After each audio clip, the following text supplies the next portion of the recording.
J'attends le go, hein.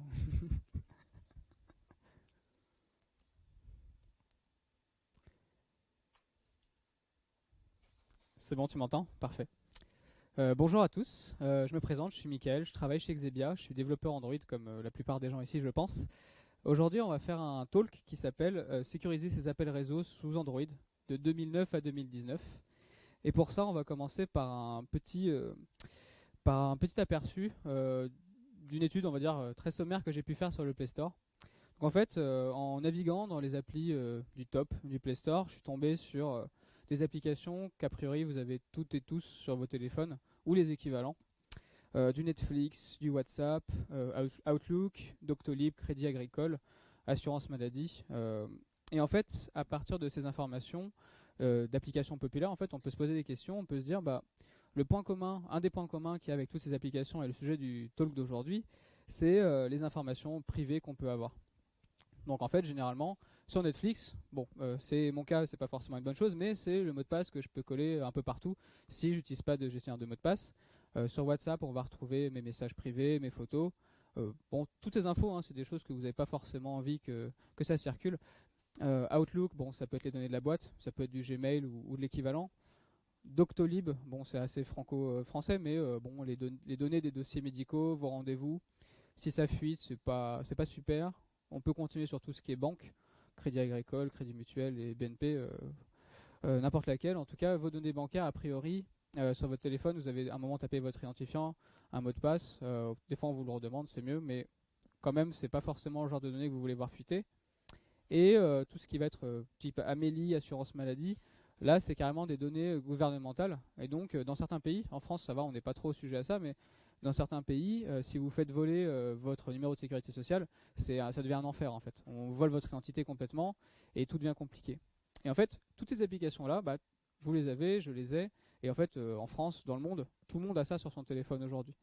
Et donc, le but de ce talk, ça va être d'essayer de comprendre comment on fait pour sécuriser, entre très grandes parenthèses, tout ça. Et en fait, ce qu'on va faire, c'est qu'on va d'abord regarder comment le monde du web, de manière générale, a fait pour monter ses standards en termes de sécurité. Et pour ça, en fait, j'ai fait un premier mensonge parce que le talk s'appelait de 2009 à 2019, mais on va revenir en 97. Bon, vous me pardonnerez ce petit retour dans le temps. Et en fait, si on retombe sur quelques sites en 97, donc c'est assez dur à trouver, mais en fouillant bien, on trouve sur des captures d'écran. Bah là, on peut voir l'exemple d'Amazon. Bon, tout le monde connaît Amazon. Et en fait, ce qui est intéressant, c'est qu'en 97, enfin début des années 2000, en fait, on avait déjà des sites où on créait un compte, on mettait son numéro de carte bancaire, on mettait son adresse, on mettait toutes ses données personnelles. Et donc en fait, les niveaux de sécurité de ces données, en fait, c'est un peu les mêmes que ceux qu'on a aujourd'hui. Ça n'a pas trop changé dans l'utilisation. Et donc là, j'ai pris que Amazon, mais il y en a une flopée des comme ça où vous pouvez donner vos informations personnelles. Ces sites web là, à l'origine, c'est du HTTP. Donc ce qu'on va faire d'abord, c'est expliquer comment ça fonctionne de manière assez sommaire, mais qui permettra de poser un contexte. HTTP 1.1, on va dire que c'est le protocole de communication. Et là, je me base sur un exemple basé sur Telnet, donc un petit programme qui permet de se connecter de manière très sommaire à un serveur et de faire des requêtes. Donc ce qu'on va expliquer, c'est que là, je me connecte sur Telnet www.perdu.com, port 80. Ceux qui connaissent ce site savent qu'il est vraiment pas très utile, mais assez rigolo. Et en fait, ce qu'on va faire, c'est ce que fait votre navigateur, c'est ce que fait votre téléphone. Il va envoyer des données et il va envoyer une requête HTTP. Donc il va demander protocole GET. Ça, a priori, tout le monde, ça commence à nous parler. GET, POST, PUT, DELETE. On envoie slash, parce qu'on va demander la racine. Et puis on envoie HTTP 1.1. Donc là, c'est la version du protocole. Et on peut spécifier un host. Donc là, www.perdu.com. Si je fais ça, le serveur va me répondre et il va me donner un code de retour. Donc format de retour HTTP 1.1, 200 OK. Bon, 200 OK, ça tout le monde l'a déjà vu dans les retours retrofit ou OK HTTP. On va recevoir plein d'informations comme la date de la requête, le nom du serveur. Le plus important après, ça va être la longueur du contenu qui va revenir et le type de données. Là, en l'occurrence, texte HTML. A priori, sur du mobile, vous, c'est plutôt API, enfin en JSON ou XML pour ceux qui font du XML. Et ensuite, le serveur va renvoyer dans la foulée tout le code de retour. Donc là, c'est du HTML, c'est ce que affiche le navigateur. On garde ça en mémoire et on y reviendra un peu plus tard. Si on fait un petit bond en avant, donc là on retombe presque dans les dates que je vous avais annoncées au début, on monte en 2006, et bien en fait, au niveau du web, Ça n'a pas tellement changé que ça finalement. Bon, c'est un peu plus joli, c'est un peu plus réactif. On a des choses un peu asynchrones parfois. Mais finalement, en termes d'utilisation, vous avez toujours votre ordinateur souvent à la maison, les téléphones portables, etc. C'est encore un peu rudimentaire. Et on a toujours des comptes où on va donner son adresse, son compte bancaire, ce genre de choses. Bon, sur Yahoo, c'est pas sûr, mais sur Amazon, en tout cas, c'était sûr. Si on continue d'avancer un petit peu, on continue 2008, voilà, le temps passe.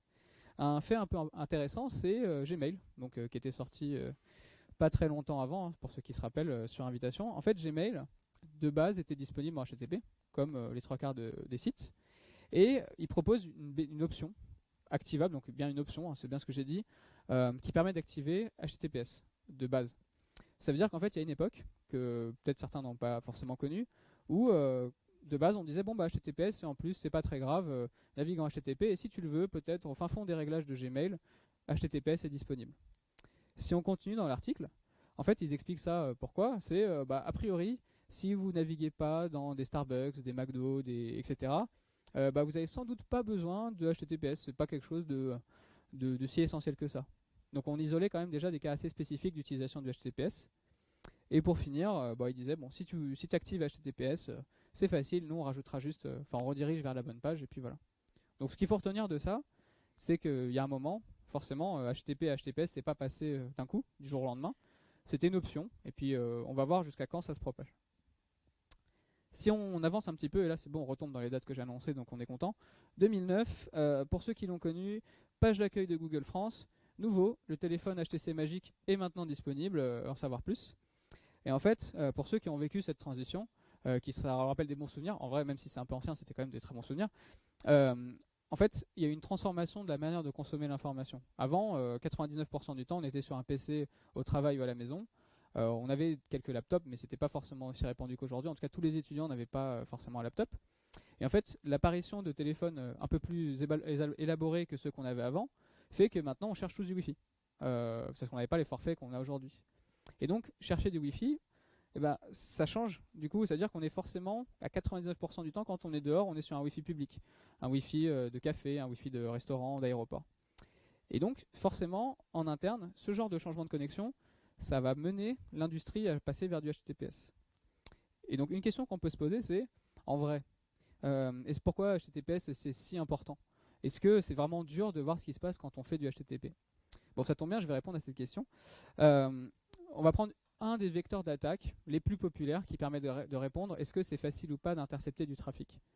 Donc prenons un cas classique, vous êtes sur un réseau privé, ou enfin privé dans le sens c'est un réseau aéroport ou chez vous. En principe, vous allez sur Chrome ou n'importe quelle application, vous voulez vous connecter sur monip.org, votre téléphone de manière très sommaire se connecte sur votre routeur et puis ça part sur internet. Ça c'est le cas normal et puis le serveur répond, ça revient sur la box et puis ça revient sur votre téléphone. Jusque là tout va bien. A priori il n'y a personne qui a pu récupérer, de manière très sommaire, il n'y a personne directement sur votre réseau qui a pu récupérer l'information. Dans les cas en fait qui posent problème, c'est un ordinateur, une personne malveillante qui va se glisser entre votre téléphone et votre routeur et qui va se faire passer du coup au niveau du téléphone pour le routeur et inversement au niveau du routeur pour le téléphone. Et donc ce qui se passe, c'est qu'à chaque fois que le téléphone va demander quelque chose, au lieu d'aller sur le routeur, il passe par l'ordinateur, lui il redirige comme si de rien n'était, et pour le retour c'est la même chose. Ça, en termes de forcer le trafic à passer, ça se fait en 2 petites commandes. Donc c'est une des manières de faire, il y en a plusieurs. Et en fait, si on prend cette commande et qu'on l'explique, en fait, c'est des commandes toutes simples. On dit, avec un binaire qui s'appelle ARP Spoof, on dit je fournis une adresse de carte en fait, à utiliser. Je lui donne l'adresse IP du premier point, du deuxième point. On fait la même chose dans l'autre sens pour que ça revienne dans l'autre sens. Et au final, ça permet d'intercepter le trafic. Pour le visualiser, pour tous ceux qui ont déjà joué avec du Kali Linux ou des outils des distributions ou des outils en tout cas un peu de sécurité, vous avez sans doute entendu parler de Wireshark. Là, j'ai fait mes 2 commandes, je lance Wireshark, je mets un petit filtre HTTP juste là, et automatiquement, si je vais sur monip.org, avec mon navigateur, je vois passer ma requête. Et en fait, pourquoi je vous ai présenté comment ça fonctionnait de manière très sommaire HTTP avant, c'est parce que si on demande à Wireshark d'afficher ce qui se passe, il affiche exactement la requête. Donc avec ce qui sort de mon téléphone et ce qui revient du côté serveur. Et donc c'est en clair. Donc là, évidemment, sur monip.org, c'est pas très grave. Par contre, à une époque, si vous vous connectez sur un Facebook, une banque ou n'importe quoi, vous voyez les mots de passe passer en clair, sans sécurité, sans rien. Et ça, là par contre, ça devient un peu plus gênant. En résumé, bon, ça a priori vous sachiez déjà, enfin vous saviez déjà, mais pas d'HTTPS égale tout le monde peut voir le trafic. De manière très simple, on pourrait se dire, ok, si on est en HTTPS, on va avoir des trucs un peu indéchiffrables, et a priori, on ne devrait pas être capable de lire le trafic. On va voir que c'est un peu plus compliqué que ça, mais on va dire que c'est la théorie qu'on a au moment présent. Donc on continue, le temps passe, on passe en 2013, et Facebook fait une annonce. Donc Facebook, a priori, c'est pas un petit site, c'est beaucoup de comptes, et ils font une annonce sur le blog en disant, enfin en juillet quand même, ils disent, maintenant on utilise HTTPS par défaut. Donc tous les gens qui vont sur Facebook vont être automatiquement redirigés vers du HTTPS. Le HTTP, c'est déprécié en quelque sorte. Et donc ce que ça veut dire, c'est que entre l'annonce d'avant, Google en bêta, et d'autres sites évidemment, et Facebook en prod, on va dire, c'est-à-dire que le marché en fait a évolué. Tous les navigateurs, tous les téléphones, ils sont tous à peu près capables. Si Facebook a estimé que Facebook pouvait tourner en HTTPS, c'est qu'a priori l'entièreté ou en tout cas la grande majorité des gens étaient capables de passer en HTTPS ou de le comprendre. Enfin en termes de technique évidemment. Donc on en est là, et ce qui est intéressant de voir, c'est qu'en fait ce temps-là, en temps internet, il est énorme. En fait, on a mis énormément de temps de passer d'une bêta ou de rien du tout à du HTTPS. Et donc on va essayer de comprendre comment ça fonctionne pour essayer de comprendre pourquoi ça met autant de temps. Donc, de manière très simple, encore une fois, comment ça fonctionne. Donc un petit schéma que j'ai fait, qui est simple, comme vous pouvez le voir. Dans votre ordinateur, dans votre téléphone, dans n'importe quel périphérique qui va se connecter à Internet en principe, vous allez avoir des certificats. Donc en gros, des signatures, des fichiers dans lesquels vous allez avoir confiance pour faire ça de manière très simple. Et donc ça, c'est préinstallé dans votre ordinateur. Ces certificats racines, ces autorités, vont être capables de délivrer des certificats intermédiaires qui eux-mêmes font confiance en vous donnant des certificats. Le seul truc à retenir ici, c'est qu'à partir du moment où vous faites confiance à quelque chose qui est préinstallé dans votre téléphone ou votre ordinateur, si lui il fait confiance à d'autres personnes et qu'au final ça génère des certificats comme ça, avec de la confiance, au final, vous allez penser que c'est valide. Parce que vous faites confiance à une autorité, et c'est pour ça qu'on appelle la chaîne de confiance. Dans Android, au niveau des sources, si on va sur Google Code, on peut voir directement ces fichiers, directement dans les sources Android. Donc il y en a une flopée, j'en ai mis un, c'est celui d'Amazon. Et donc vous avez le certificat, le nom de l'autorité, la date de validité, etc. Et donc ça c'est préinstallé. Vous avez tous plus ou moins les mêmes dans tous vos téléphones et dans vos ordinateurs. Et c'est la même chose pour le web, toujours en analogie. Si je vais sur google.fr avec mon ordinateur, je clique sur le fameux cadenas dont on sait tous qu'il faut vérifier maintenant la présence. On peut avoir en haut Global Sign, Google Internet Authority et Google.com. Et par analogie avec mon schéma d'avant, on retrouve route, intermédiaire et le certificat du serveur. Et donc en fait, comme moi, mon ordinateur, quand je l'ai reçu, il faisait déjà confiance à Global Sign, automatiquement toute la chaîne de confiance, donc tous ceux qui font confiance aux autres, si ça se suit correctement, je perçois ça comme valide. S'il y a un des éléments de cette chaîne qui est inexistant pour mon ordinateur ou qui n'est pas certifié, c'est là qu'on va avoir le cadenas rouge, c'est là qu'on va avoir, attention, erreur de valider du certificat. Si on continue et qu'on se demande du coup pourquoi c'était si long à déployer, il y a plein de raisons. La première, pour tous ceux qui ont fait du web dans les années on va dire 2000, très souvent on avait accès à un serveur FTP, type sur les pages perso free par exemple ou chez OVH, où en fait on se connectait bêtement et on mettait nos fichiers PHP ou HTML via FTP, et on n'avait pas accès vraiment au serveur qui faisait tourner, enfin au système Linux ou Windows ou n'importe, qui faisait tourner le serveur. Et en fait en HTTPS, comme il y a tout un système de certificats, on va avoir besoin de ces fichiers-là, on va avoir besoin de donner des configurations. Et donc, ça, forcément, c'était un problème. Aujourd'hui, ça, c'est un problème qui est adressé maintenant quand on va sur du OVH, etc., et qu'on lit des noms de domaine. Par exemple, ils sont capables de générer les certificats automatiquement, mais à l'époque, ce n'était pas le cas. Un deuxième problème, et là, c'est un peu toujours le même, c'est pourquoi est-ce que je paierais pour un truc qui marche ? C'est une phrase assez bête, mais si les grands noms d'Internet ne font pas la migration obligatoirement, pourquoi est-ce qu'une petite boîte, une PME, le ferait ? Et en fait, ce qu'on peut voir aussi au niveau des prix de ces certificats, bien qu'aujourd'hui, il y en ait des gratuits, le prix à l'époque va du... Enfin, là c'est les prix actuels, mais à l'époque c'était un peu pareil. On peut avoir des prix assez bas, donc là on a du $17 et ça peut monter jusqu'à $1000. On va pas rentrer dans les détails, mais il y a des raisons techniques pourquoi ces certificats coûtent plus cher que d'autres. Troisième raison, le manque de documentation. Stack Overflow et même tous les aspects doc n'étaient pas forcément aussi remplis qu'aujourd'hui. Donc c'était un monde à construire, et donc forcément, on était un peu tout seul. Et donc une personne lambda avait pas forcément toutes les connaissances pour arriver à mettre en place son HTTPS tout seul. Et un dernier point, les outils d'automatisation. En fait, les problèmes des certificats, c'est qu'ils vont expirer au bout d'un certain temps. Et si on veut avoir une hygiène un peu saine, on les fait changer assez régulièrement. Et donc ça veut dire que si on doit refaire des dizaines de scripts à la main tous les X temps, ça devient problématique. Aujourd'hui, on a des outils d'automatisation. À l'époque, c'était tellement nouveau qu'on ne les avait pas encore. Pour conclure, à cette époque, c'était pas si facile que ça. On continue d'avancer un petit peu. Et en 2016, du coup, là c'est bon, toujours dans les temps, des années que j'avais promis au début de ce slot. Et au niveau du web, on va définir du coup ce qu'on appelle des contextes sécurisés. Donc c'est une notion qui peut paraître assez floue en fait quand on lit la spec comme ça. Et un cas concret, ça pourrait être par exemple l'accès à la caméra. Donc sur Chrome, Firefox et plein d'autres navigateurs qui respectent ces spécifications, on va avoir par exemple, dès qu'on va vouloir accéder à la caméra, donc vous allez sur Hangouts, sur Discord ou d'autres sites web qui vont accéder à la caméra ou au micro, on va demander au site d'être en HTTPS. Donc c'est fini, HTTP, le navigateur va refuser automatiquement. Et en fait, ce genre de décision, ça pousse forcément tout l'écosystème à être obligé de s'adapter. Ou alors de démarrer Chrome en mode non sécurisé, et ça, à part les développeurs, personne ne va le faire. Donc forcément, dès qu'un navigateur ou une plateforme dit maintenant c'est HTTPS ou sinon ça ne marche pas, nous on s'adapte. Et c'est bien. 2018, on avance un petit peu, et là c'est Chrome maintenant, toujours, Chrome et Firefox sont pareil, qui disent maintenant dans la barre, on avait le cadenas quand c'était HTTPS et qu'il était valide, et en fait là maintenant si on est en HTTP, on affiche quelque chose, on affiche le site n'est pas sécurisé. Donc c'est encore plus loin, et là les gens commencent à se poser des questions. Pourquoi ce site, pourquoi ma banque n'est pas sécurisée? Pourquoi tel site n'est pas sécurisé? Donc ça forcément ça pousse encore un peu la pression pour que l'écosystème se transforme, et ça fait déjà un paquet d'années que HTTPS commence à être disponible, et donc il n'y avait pas de raison technique à ne pas faire la transition. Et sur Android, parce qu'a priori c'est le sujet qui vous intéresse, on a le même genre de choses. Sur Android 9 par exemple, si vous faites une requête en HTTP de base, vous faites un OK HTTP ou URL connection, et le système il crache de base. C'est une protection au niveau interne.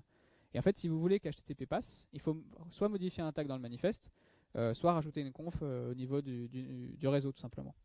Donc ça, évidemment, ça pousse pas mal de développeurs à se poser des questions. Si Android bloque directement HTTP et que moi je le force, est-ce que je fais une bonne pratique? A priori, non.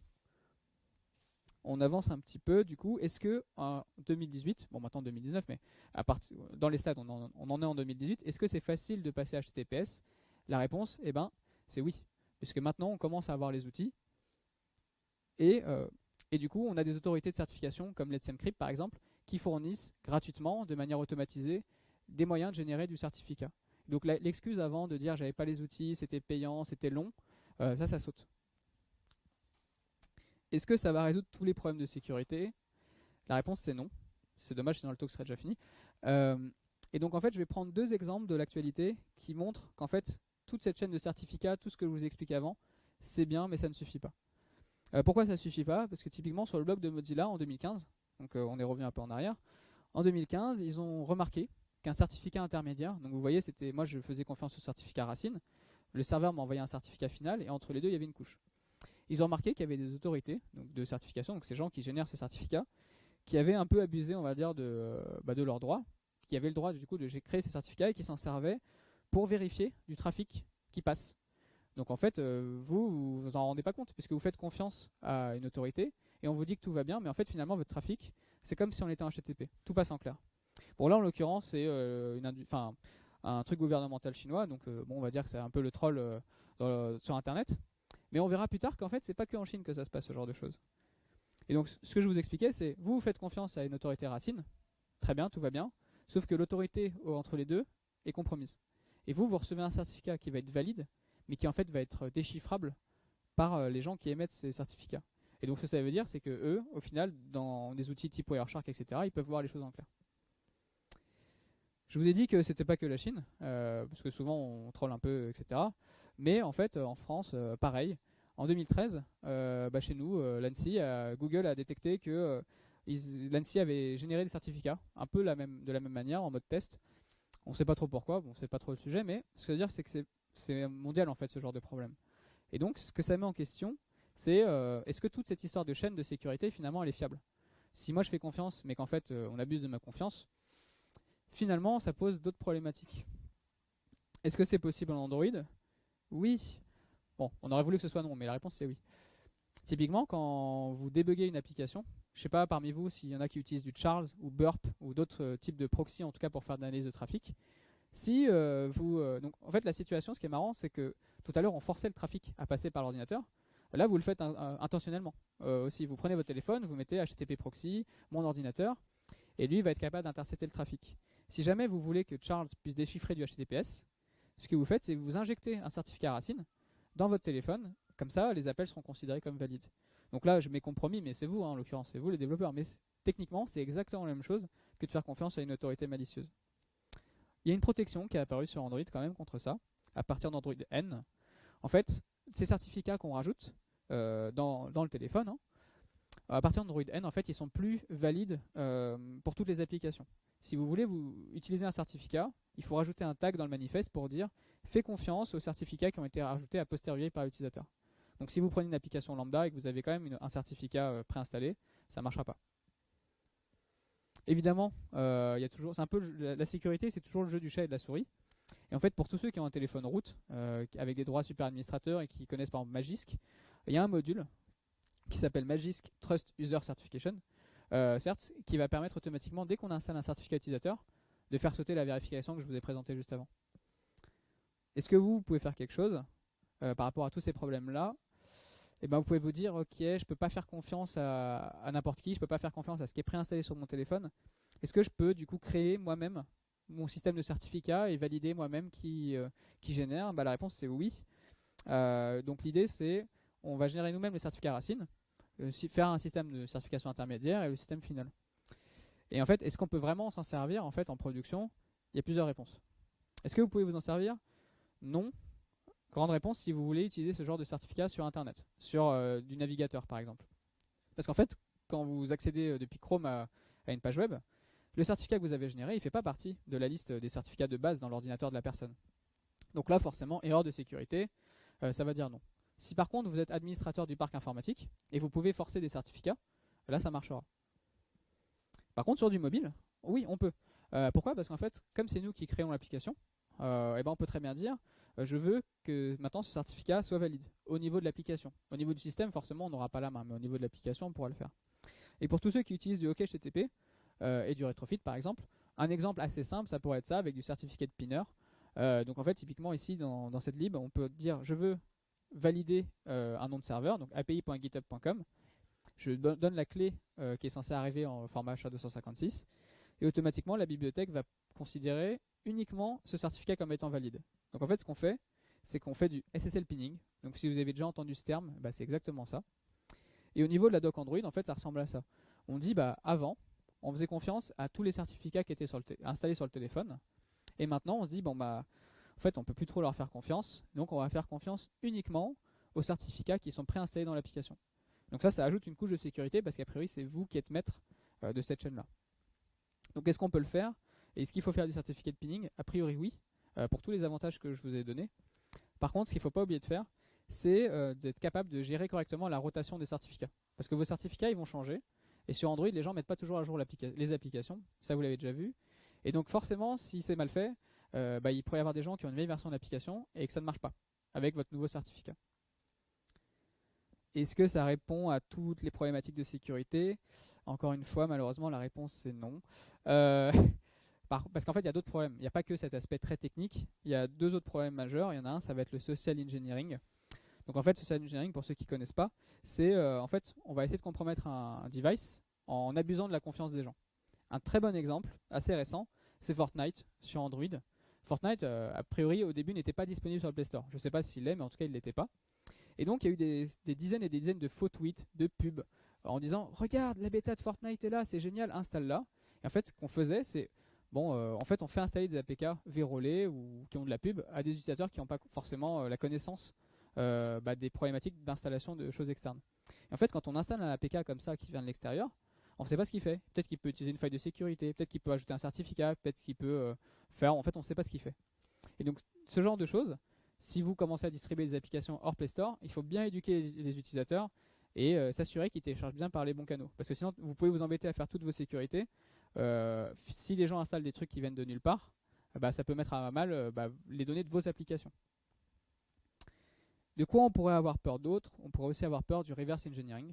Donc là, c'est autre chose, c'est plutôt on va dire des domaines, des gens spécialisés dans la sécurité qui du coup ont déjà des téléphones pensés pour être compromis et qui ont déjà des outils que les gens normaux, on va dire, n'ont pas, mais qui permettent d'analyser ce que fait vos applications. Je vais présenter deux approches. La première, ça va être tout ce qui est décompilation, recompilation. Imaginons votre application met du SSL pinning et dans les sources, vous avez je veux que github.com ce soit tel certificat. Si quelqu'un s'amuse à prendre l'APK, l'explose en quelque sorte avec une décompilation, remplace juste le certificat par le sien et recompile l'application, ça va marcher. Donc s'il lance un Charles, ça va marcher, il pourra voir ce qui se passe. Évidemment, c'est que sur son téléphone, c'est pas sur le téléphone de tout le monde. Mais ça veut dire qu'il peut quand même analyser le trafic de votre application, alors que vous, a priori, vous ne le vouliez pas. Est-ce que c'est grave? Non, mais on y reviendra plus tard. Il y a des outils aussi d'interception de call. Donc typiquement, une application peut détecter que vous appelez telle ou telle méthode de tel ou tel framework et va renvoyer true quand vous voulez renvoyer false et faire sauter pas mal de vérifications. Ça, ce serait d'autres talks, mais on n'a pas le temps aujourd'hui pour parler de ça. Il y a des modules toujours pour les téléphones un peu routés et modifiés qui permettent d'automatiser tout ça. Par exemple, je vous parlais du SSL pinning. Il y a du SSL unpinning. Donc c'est un module exposed. Donc le nom est assez drôle. Et en fait, ce qu'ils font, c'est que dès qu'ils voient un appel de ce que je vous ai présenté avant, de certificat de pinner, etc., ils vont les faire sauter, tout simplement. Donc c'est intéressant pour des gens qui veulent débugger, voir ce qui se passe sur un téléphone. Pour vous, ça peut être un peu enquiquinant, mais en fait, est-ce que vous devriez avoir peur? En fait, la réponse c'est non. Parce qu'en fait, votre application, elle se connecte à un serveur. En fait, le serveur, il est censé ne pas accepter des ordres incohérents. Si vous avez une application bancaire et que votre application envoie un virement de 6 millions d'euros vers telle ou telle personne, a priori, le serveur ne devrait pas l'accepter. Donc en fait, ça ne va pas vous embêter. Par contre, les gens qui s'occupent du back-end, ça risque de les enquiquiner un petit peu s'ils partaient du principe que c'était à vous de masquer les appels. Récapitulatif. A priori, on est tous d'accord. HTTPS, il faut le mettre en place aujourd'hui. Il y a les outils, c'est assez simple. Le pinning, ça existe. Si vous avez des applications qui ont des données hautement sécurisées, franchement, il faut y aller. Même une application où vous envoyez un login mot de passe, en fait, ça coûte pas si cher que ça à mettre en place. Donc, si vous pouvez le faire, franchement, allez-y. Pensez vraiment à où vous sortez vos applications. En fait, c'est un truc qui peut mettre à mal toute la chaîne. Si vous faites confiance en déployant votre application par mail ou des sites web qui ne sont pas le Play Store ou des stores d'entreprise, les gens vont être habitués à prendre des mauvaises habitudes et vont télécharger tout et n'importe quoi. Un truc à retenir aussi, c'est que quelqu'un qui veut vraiment voir ce qui se passe dans votre application, il va y arriver au bout d'un moment. Il y a des outils au niveau du téléphone, au niveau du routeur, au niveau de tout et n'importe quoi, pour arriver à lire ce trafic. Là, je vous ai présenté que des cas très faciles et qui marchent. Vous pourrez tester chez vous avec les slides, ça marche. Mais quelqu'un qui est vraiment expérimenté sur une application un peu plus critique, il y arrivera aussi au bout d'un moment. Donc il ne faut pas faire confiance, faut pas faire partir du principe que c'est l'application mobile qui a la responsabilité de ce qui transite, c'est plutôt côté serveur, il faut bétonner le serveur. Et du coup, la conclusion qui est cool quand même, c'est que vous, en sachant tout ça, finalement vos utilisateurs ils sont assez safe. S'ils n'installent pas des applications qui sortent de n'importe où et que vous mettez du pinning, a priori, il n'y aura pas de problème. Le seul truc qui va être analysable, c'est le trafic de base, mais le mot de passe de vos utilisateurs, il ne va pas transiter n'importe où. Les données personnelles, elles devraient transiter correctement là où elles sont censées arriver. Et voilà. Si vous avez des questions, je suis prêt à les recevoir.